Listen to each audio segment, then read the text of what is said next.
perpetual ocho lead.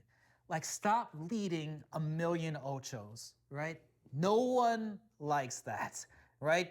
Very rarely, like maybe like a 1% a follower really likes to do ochos by themselves, right? While they're using you as like a bar. But I'm talking about, in most cases, you are probably spending too much time running around, throwing in these pivots everywhere. We are back with another one, and we are going to tell you what women secretly want in a tango man.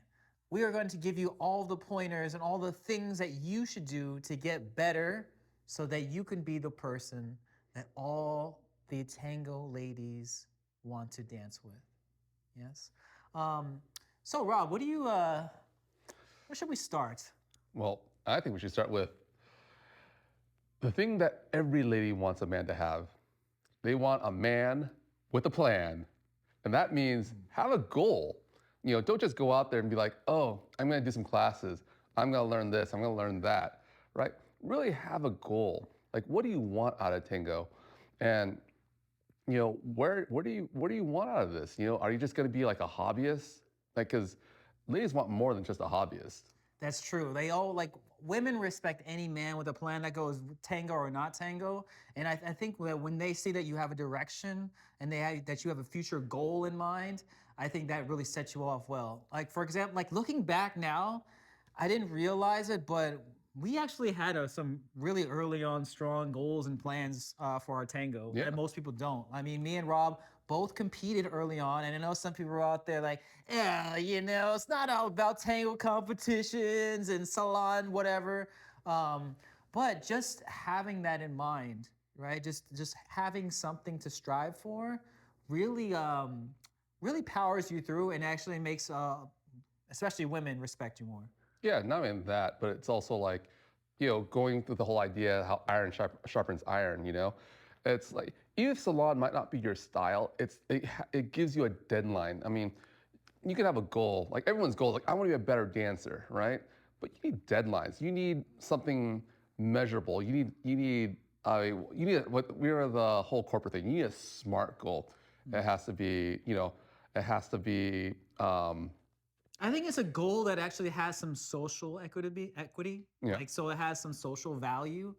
Because some guys have goals of like, yeah, I want to do the colgata and the volcata, and I want to do a back staccato. Yeah, but if you have but if it's like within the time frame, because like a SMART goal, you just have like if it's not scalable, if it's not, if it's just kind of like airy fairy, it's not really a goal. It has to be really concrete. Even if your goal is a back staccato, which is like, it's very exact. In how long? I mean, is it going to be 20 years from now you want a back staccato? There's got to be a time frame, and that's why I think competition is great for us, because every year, whether you're ready or not, you're on the stage. So It forces you.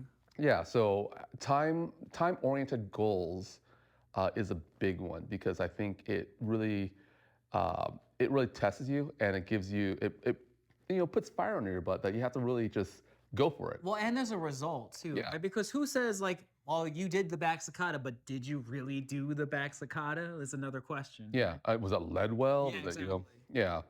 So I mean, I think that's one of the great things about competition, is because regardless, you're gonna get results, and you're gonna get someone judging you.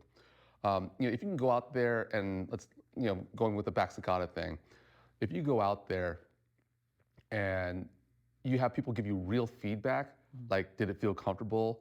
Not just, oh, I did the back staccato, yay, because that's what people do. They go out there like, oh, I could do this, I could do that. But then it's like, you're muscling through everything. It's like, oh, and like all the girls are like, and it's like, come on, man.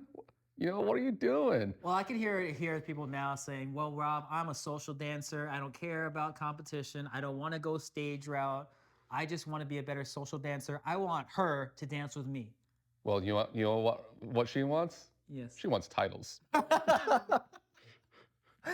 Do you want to be? No, seriously, it's like, That's true. The title. You know, because like they're Whether you're organizing or Yeah. teaching or performing or I mean, it holds weight, you know, that's what, because it's build your like, tango resume. yeah, because it's like in the real world, like, what do people respect? Do you respect? I mean, if you just go, oh, I just want to be a good guy who's you know who's well respected in the community, right?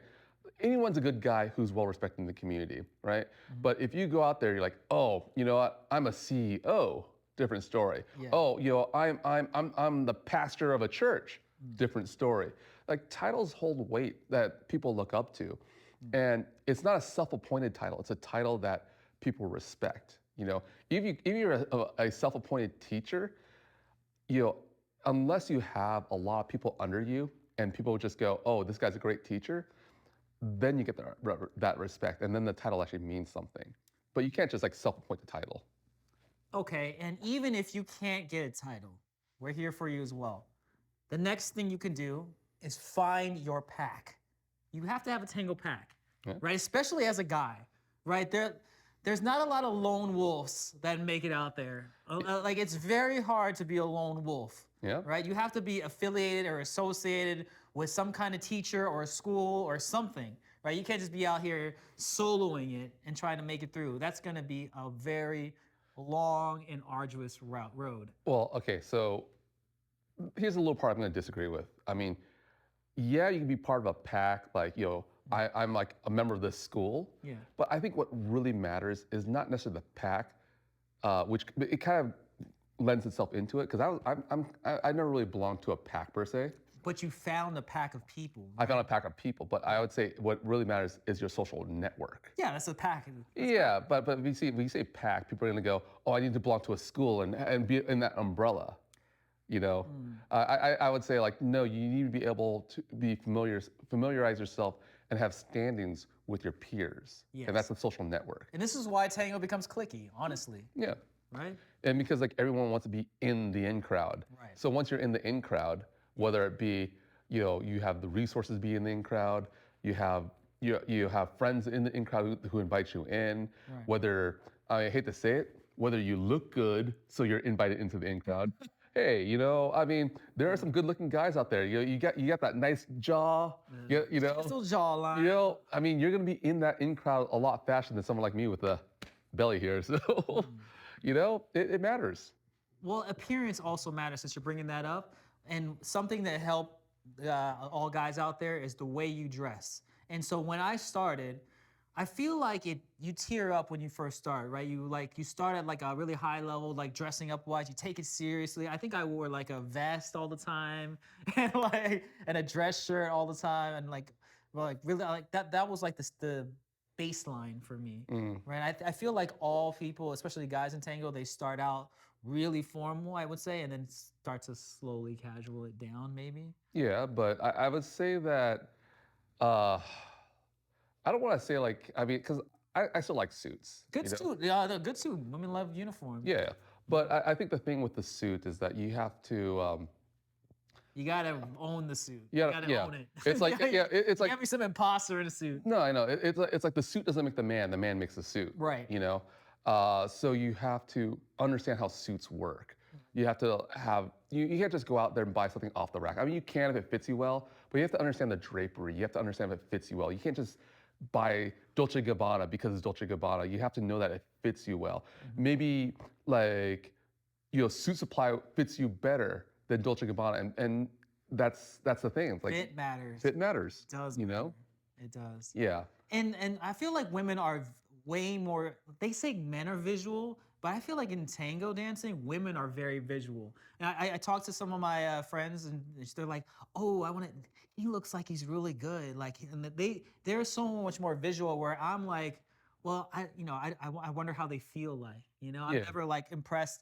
Not necessarily. Sure, they might dance well, and sure that might be appealing, but that's not the first and foremost. I'm always with the opinion like I gotta try it out by feeling first. Yeah, Right? I hear you. But this is, you know, um, yeah, I'm gonna say, what it really is for me is it's not necessarily like, oh, the guy dresses well, the guy looks good, he's got a six pack, whatever. I think what it really is, it's the air of confidence. Sure. So what really matters, not, and this is when I say the man makes the suit, it's how you stand, your posture, how do you carry yourself. So if you don't carry yourself well, not only ladies don't respect you, no one respects you. You make sure you stand tall, you hold yourself up high, chin up, but at the same time, don't peacock, don't be like, you know, because there are some guys out there and they're like, they're walking, they're like here, and they get to the along and like, They're trying to force it. yeah, They're no, forcing it. it's got to be a very natural. So, if anything, do some posture exercises. Make sure everything's stacked on top of each other. Like your head is in line with your shoulder. Understand if your shoulders are rolled forward or not, because like sometimes if you're a desk jockey, you're at the computer a lot, you're here, and you have to like work out to like to have the muscles to hold good posture, because sometimes when I first started, I had a hunchback, and it hurt to have good posture, and I had to really work hard at it to build the muscles so that I can maintain good posture. True. Along those lines, I will also build on this confidence thing by saying never chase women. And that applies in tango, right? Like when you go out there and you're trying to like cabaseo someone down, that is always going to be a road to your downfall. Let them come to you, or at least show that confidence like Robert's talking about, and don't come off like super needy. Like own your space, like be confident in your dance, like you said, but I would say avoid chasing down dances. Honestly, I feel like the guys that I see that are really good leads and leaders, and that sit out a lot and like are very particular and picky. I feel like those are the most desired leaders that I've seen, that women are like, oh, I really want to dance with him, but he never looks my way. And one day I'm gonna dance with him, blah blah. Yep. Whereas like, oh, I just danced with Derek on Wednesday. Like, Yeah. Like this is I don't want to like I don't want to get too much into that, because like I don't want to say like, oh, because you're more available, because like I think it's also important to like give back to the community. sure. So I don't want to be like, oh, like save all your tanas for your best dances. But I think You have to get your reps in. Yeah, Let's put it you have that to get your way. reps In the in. beginning, all guys you have to get your reps in by any means necessary. Yeah. Yes, you can't be picky in the beginning, of course. I'm talking about as you evolve. Yeah.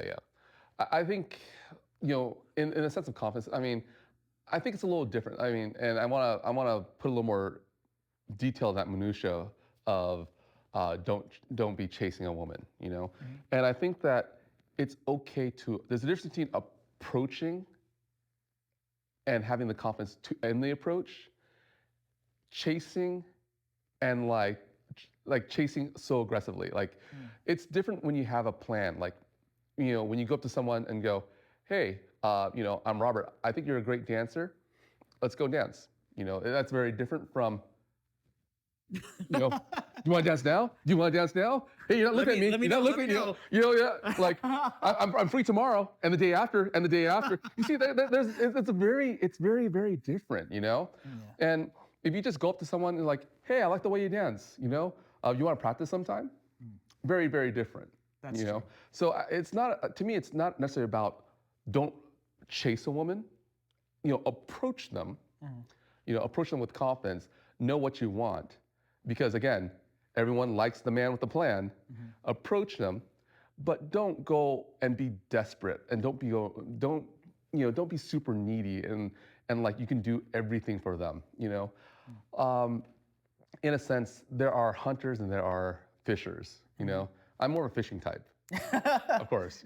Yeah. But there are guys who are out there. They're like On the prowl. yeah, on the prowl, and they hunt, and they're good at it. They know what they want. They're like, hey, let's Locked go. on target. Yeah, and I'm just kind of like, and for me, I'm more of a fisher, where I'm just kind of like, Catch a line. yeah, cast a line, and like, oh, let's see what comes. I'm more of a lure person. Yeah.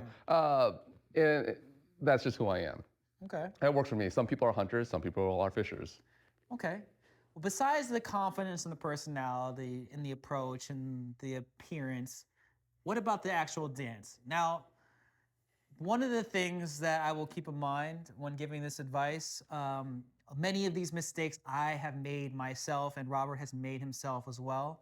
And so we're not talking like we started and we're just amazing. No, we have learned these things the hard way. Unfortunately, oftentimes in life, you're gonna have to learn things the hard way. Um, I would say one thing to avoid doing as a lead is the perpetual ocho lead. Like, stop leading a million ochos, right? No one likes that, right? Very rarely, like maybe like a 1%, a follower really likes to do ochos by themselves, right? While they're using you as like a bar. But I'm talking about, in most cases, you are probably spending too much time running around, throwing in these pivots everywhere, right? And that's the one thing that I think most women really don't like. Yeah. Um, you know, I would say this. It's very common for a lot of guys, especially myself, to fall into the trap of being a figure junkie. Right. You know, it's like, I'm doing ochos. Oh, I gotta do something more. Oh, I gotta do an ocho cortado. Oh, I gotta do a staccato. I gotta do, She's gonna get bored. I gotta keep doing something. She's gonna get bored. Yeah.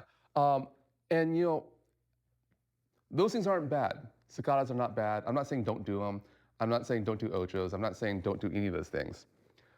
There's two things I want to say. First, it doesn't matter what you do, but it matters how you do it. Sure, absolutely. You know, and once you get past the how you do it, it matters why you do it. You know, everyone's so focused on what am I doing? You know, am I doing staccatos? Am I doing ochos? Well, I got to keep on building up, right? But here's the thing. Now, to give you an example of what it's like, okay, let's just pretend all ladies like flowers, right? And it's like this. If I think about, oh, she likes lilies, right? I'm gonna wrap it up real nice, put a little bow on it, and present it to her and go, I got you these flowers. I really thought about you today. Here's some flowers, right? That's how I did it. Now, I could also get a bunch of flowers and be like, pick some up on the grass, whatever. Here. Dandelions, like, here's some flowers, woman. I mean, you see, I still give her flowers. Presentation matters. But not just the presentation, it's the thoughtfulness. Thought behind the action. Yeah, because it's like, okay, you do ochos, right? You do ochos, but did you do it slow? Did you do it like? Yeah, why? What timing? What were you listening to? Yeah, see, like it's the spice that makes these things amazing. Because when you break it down, every tango movement is just a direction and a pivot, Sure. or a pivot and a direction, or whatever order you want to put it in, right? So they all feel the same. So if you do everything to the same cadence, whether it be staccato, ocho, whatever, she's just gonna feel a direction and a pivot. So really think about it. Is there a rise? Is it a fall? Is there a compression? Is there an ejection? Is there is there acceleration? Is there like a moment where like you pause and there's that free fall? Yeah. All those things matter. And it's that care of your thoughtfulness that makes the person appreciate your dance. Not the whole, hey, I just did 5 staccatos in a row. Yeah, or you felt my Chicho back staccata? Learned last week. Chicho, I love you, but no, seriously. Yeah, and I think that's what a lot of guys miss, because we're so worried about being boring. Cool moves I can do. That it's kind of like one of those things where if whatever you fear, you end up being that, because like you're so fixated that it's almost like a self-fulfilling prophecy. No matter what you do, it's gonna happen because you fear it. So stop fearing it and think about how you could do something so you could avoid what you fear and actually pass through it. And then think about why, so you can be musical. That's true. Along the lines of the execution is of something that goes into, we didn't talk about a lot with the appearance thing. It goes kind of with hygiene. And I feel like women are really sensitive to smell. And I remember Rochelle used to hate it when I used to use cologne or super strong. She hated it. I only was able to use deodorant, right? Because anytime I put any kind of fragrance on, it was just overpowering. And so keep your, hygiene is, I feel very underappreciated and actually should actually be spent more time on. Shower before the balaga. Yes, that's the true. Yes, you. I always shower before I go out. I think it's like I just feel wrong. Like I feel dirty. Like I feel if I go to the milonga and I haven't showered, I feel like ugh. You know, unless there's some circumstances, you know, where like I couldn't like you know like at a marathon or something, and it's like some super long thing. Then it's like okay, so some circumstances that change things, but most of the time, right? But even still, there are sweat wipes. I use sweat wipes now. Mando sweat wipes, they're great. Uh, but yeah, hygiene definitely a thing. To go with the smell, here's a tip, guys. Cologne is body heat activated. I don't know if you know this. Did you know that? No. Okay, so here's the thing. You don't spray it on because you don't smell it. And then you start moving and then the heat activates it and then it really starts smelling. Oh. So here's the trick that I do.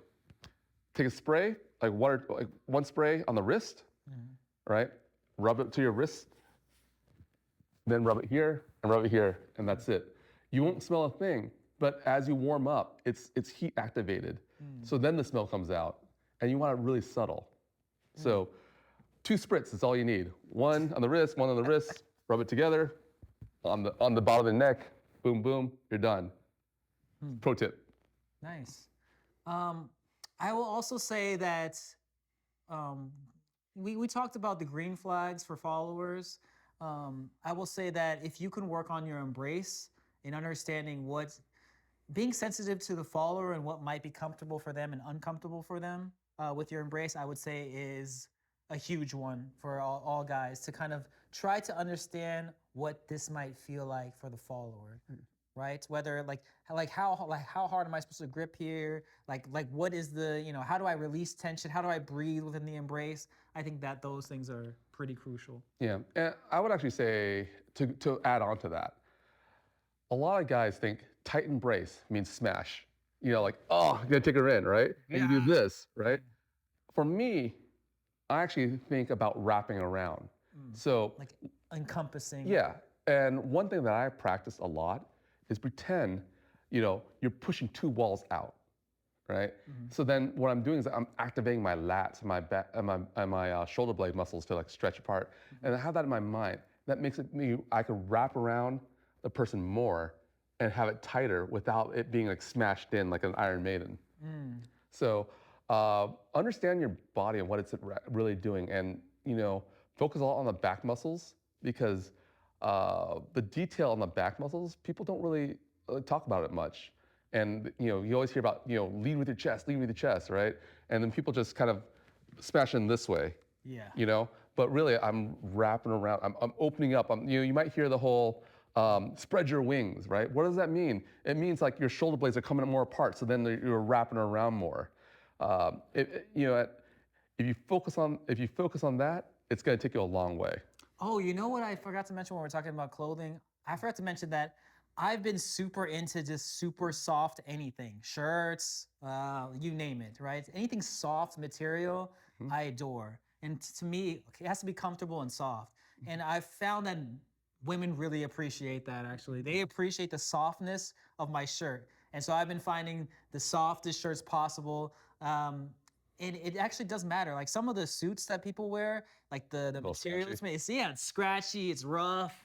So keep that in mind when you're out there shopping for Tango clothing. Yep. If you want to find things that stretch, things that breathe, things that are soft. Yep. So some materials you might want to look up. Rayon. Rayon is very soft. Cashmere. Cashmere is definitely a good one. In terms of wool suits, understand what is a summer suit, a 4-season suit, and a 3-season suit. Linen's kind of nice, but the one thing you want to look up is what's called the super number. And the higher the super number, the softer and better quality it is. Nice. So Super 400 is probably a good start. It's kind of like, think of it like the Egyptian thread count. No, in like your bed sheets and everything. The higher the thread count, the better. It's kind of true with the super number also, but there also comes to a point where any higher doesn't really make a difference. So don't be like fooled with the whole Super 1000. I think super 400 is a good place to start. Mhm. And anything beyond that, 400, 600, sure. Anything beyond 600, it's just bad advertising. Hmm. I think another one that's kind of tricky is the idea of being present with your follower, but also being decisive. Mm. It's a very hard balance. Like you have to be decisive and confident in your dance, but you also have to be present with your follower. And what do I mean by present? Well, you have to, because most of the time, most leaders are way too forceful than you actually realize. Like you have way more power in your dance than you actually need, right? And if you actually were more subtle and found the more nuance of your dance, you would actually be able to actually be stronger that way. Because when you're stronger physically like this, that doesn't really translate well for the person that you're dancing with, right? Actually, if you're more subtle and strong within your core and these kind of things, that actually makes a more powerful lead, even though it is more subtle, right? And you become more present because you are waiting and you're patient and you're accommodating. That's the word. You are accommodating your follower, meaning that wherever direction and you're leading, you are suggesting and then accommodating. Yes. Yeah, and if that's a little too esoteric for you, if it's kind of hard to understand, I'd actually look up kinetic chain. Kinetic chain is a good concept. You'll hear a lot of it in martial arts, but kinetic chain is a good idea to give you an idea of what he's talking about, where the energy starts from the foot and travels through the body. Because a lot of times, like your arm and everything. So if you're why a lot of people will say lead with your chest is because they don't want the kinetic chain to start from the shoulder and to move them around. They want to start from the core or from the feet to the core to move the person around. So it's like the hands are an extension of your body, Right. not the extension of your shoulder. Right. So yeah, the kinetic chain is a good thing to look up. On top of that, as well, is learn how to dance with people of varying heights and sizes, right? That'll be really good for you as well. Like for me as a shorter guy, I have had to learn how to dance with people that are my height or taller, right? In a lot of circumstances.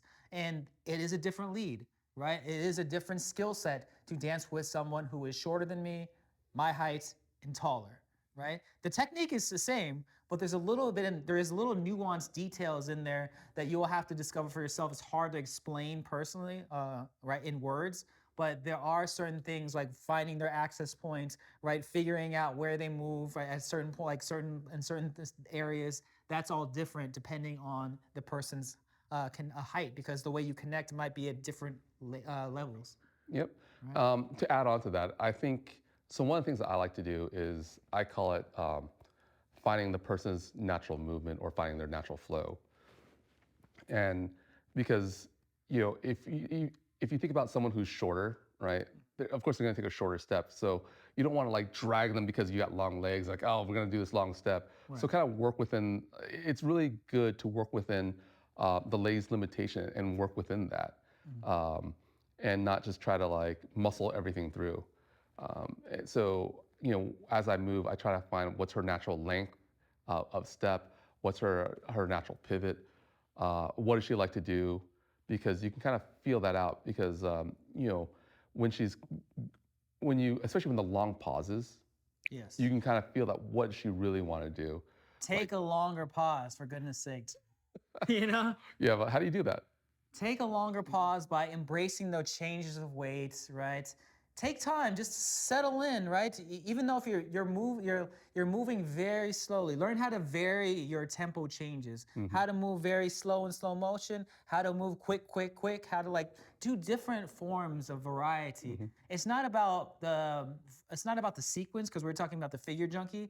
It's not necessarily about the different sequences. It's more about the timing change, right? The tempo change. How can you find the nuance of slowness and then also quick and like have a nice diversity Yeah. of tempo? And know what a pause is versus like a dead weight stop. Yes. Because like sometimes people just Kill go, the energy, yeah, then it's dead. sometimes people just go, oh, pause, I'm Pause. pausing, Done. right?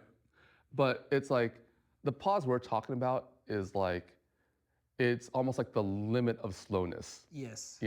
You're still moving, but it's so close to the grinded halt Yeah.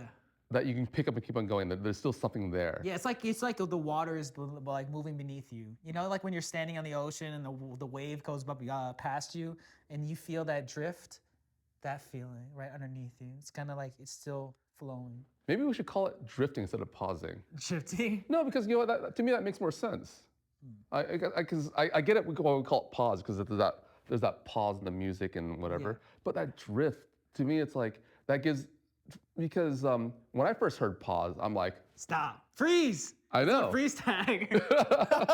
You're out. Red light, green light, you know. out, yeah. No, but like that's the thing. It's like I thought that's what the pause was, and maybe we should call it drifting because basically, you know, like you said, it's like that slow grind, that slow grind, that slow, that you know, you're just slowly getting there, and it's just kind of that wave just passes through you.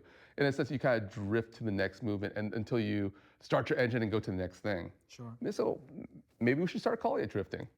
You heard it here first. We gotta trademark that. Like respect. It's not respect the pause. Respect the drift. Respect the drift. Drift king. Be a drift king. Oh, jeez. DK. DK? Drift king. Dude, we're pulling initial D now? You gonna do initial D in this? You know, oh man. Can you imagine that? Oh. Okay, be a drift king for the pauses. Don't be a drift king for navigation. Some guy's gonna like start like pulling a hard turn and do a drift. Yeah, no. To the next lane over. Yeah. So other things. I mean, you know, I think there's a lot of things that ladies appreciate, and one of the other things is be your genuine self. Don't be afraid to make a fool of yourself. You know, it's okay to make mistakes. Yes. If anything, consciously make those mistakes because it's like, hey, you know, you're trying things out. Yeah. But own it. You know, don't just go out there and be like But don't worry about it too much. Be like, oh, sorry. Oh, is it? And then because then you're in that mode, you know. Yeah. So I think do not be afraid to be a fool. You know, because a fool learns. That's true. You know, the fool learns. It's like if you're afraid to be foolish, you're never growing. You're just, you know, you're just stunting your growth and trying to get other people's approval. Like really dance and find your journey. Like this is your journey. It's not my journey. It's not Derek's journey. It's not anybody's journey. It's yours. So you need to figure out what your destination is. You need to figure out what your goal is. You need to figure out who you want to be. And you know, one of my social goals was like, I want to be good enough to dance with anybody, to dance with someone who's never danced tango before and still be able to dance and make them feel nice. That was one of my goals, right? It wasn't just about, oh, I gotta compete here, I gotta perform this, I gotta teach this. No, that was one of my goals. But just out of curiosity, my curiosity led me to all these things, become a DJ, festival, blah, blah, blah, compete, perform, right? Just out of necessity. It's just kind of a drive in me, right? That says like, you know, there's so much things to explore, right? So much stuff out there. Why not try these things? yeah, you know, there is a teacher, and like he's not a guy I respect much, right? As a teacher. Oh, man. No, he's one of my first teachers. Okay. But you know what? But everyone serves a purpose. Sure. And he taught me one of the best lessons in tango. What was that? That is, you dance. Your dance is who you are, but your growth is the intention of who you want to be. You know, he's very philosophical, but in terms of like technique, I learned crap. But you know what? Philosophy, That 100%. Oh my God, that was amazing. And embody that. Like, really, who are you, right? Put that in your dance. If you're a silly guy, dance silly. It's okay, you know? If you're a fun guy, be fun, you know? It doesn't always have to be like, ooh, serious drama, tango, you know? Yeah, learn to channel different personalities, different things, different music offers different ways to express different personality, I feel. Yeah. Right? And I think that's one of those things, like everyone has this idea of what tango is. Yeah. And it's like the cookie cutter thing. It's like, oh, yeah, I gotta be Al Pacino, set a woman, you know? No, you know, people have this idea. It's just kind of like, you know, there's that time when every lady was trying to be Geraldine Rojas with the arm drape. Yes. You know? Yes. Like, be who you are and know who you want to be. And the you of tomorrow, the better version of you. Because every day you dance, you become that better version of you. Yeah, and we're looking forward to it, right? We need more great tango men out there. I think I speak for a lot of people when I say that, and anybody can become that, right? That's what makes this dance so great. I feel like there is an equal opportunity, like to be good. Doesn't like you don't have to be a certain height, like in basketball, for example, right? You don't have to be super athletic, right? You don't have to be. It's literally limitless, right? All of these things is truly equal playing field. It's up to your mentality and your desire to want to be better. Yes. But yeah, let us know in the comments if we missed anything and what things we can cover in the next one if we do a part 2 of this. But thank you all so much for watching, and we will catch you on the next one.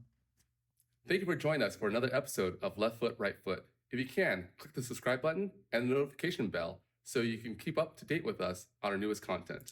It really goes a long way with helping us create more interesting and exciting content for all of you, and we appreciate all of your support. Thank you all so much.